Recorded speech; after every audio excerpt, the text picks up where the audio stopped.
Hello everyone, I hope everybody's having a good day. This is Mr. Moss. This is our first review YouTube video for my classes. This is on Mesopotamia. The clips and the pictures will be going by, and I will be talking as they're going by.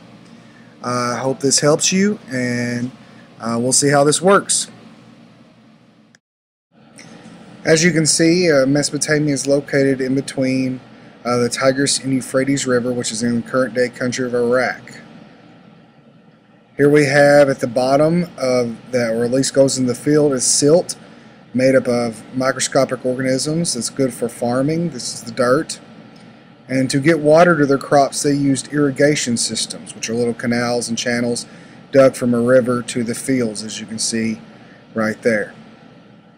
They lived in city-states, and notice the protection of the walls, and inside the city-states they had markets and grid layout systems, and of course the ziggurat. Here's another picture of a city-state. These city-states fought each other in Mesopotamia for dominance, like Uruk, and Kish are some of the city-states. You know the difference between a rural and a urban area. Rural, of course, is farmland. You're going to have one-lane towns, a small post office, not much there. And then you have right here an urban area like New York City. Lots of traffic, lots of noise, skyscrapers, lots of jobs, lots of ethnic groups. Difference between urban and rural. First group there is Sumerians that lived in Mesopotamia. The Sumerians, of course, one of the earliest groups that lived there. There's a little picture of them. And of course, they had some many inventions like the wheel. Here's an ancient drawing of what the Sumerians might have looked like. The Sumerians were polytheistic. They believed in many gods, so you can see here they believed in things like the sky god, the moon god, and they worshipped idols for that.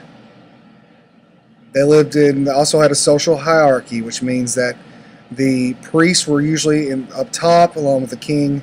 There was usually the head priest, merchants, traders, and of course at the lowest was the slaves. Here is one of the inventions of the Sumerians, the potter's wheel. That way they can mass produce pottery, have a surplus of it.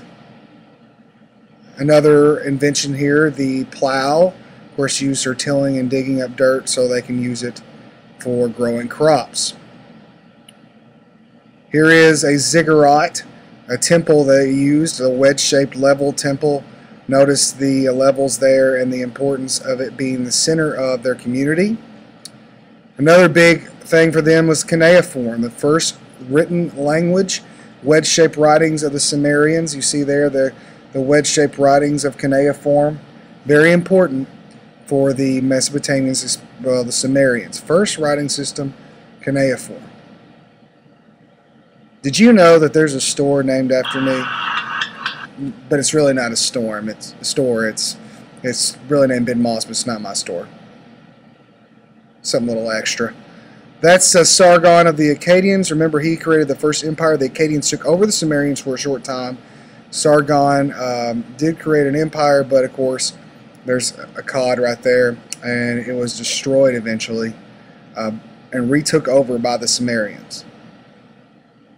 The Babylonians took over the Sumerians successfully, and of course, the Babylonians are known for their main king, a guy by the name of Hammurabi, who created the first law code, first set of written laws. And we know the importance of written laws today is so everybody will know what's right and wrong.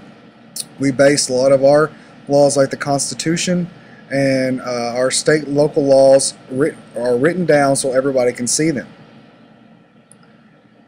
You have the Hittites there, who are part of northern Mesopotamia, who come and dominate an area. And of course, they're two things that they are known for are their ironwork, for daggers, swords, things like that. Iron, of course, you smelt iron to get pure iron out of the ore.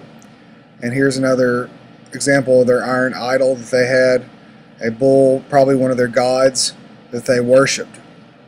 And of course, also the Hittites were known for using chariots. The chariot was used during battle. As you can see here, they would have archers sometimes on the back shooting as the other man steered.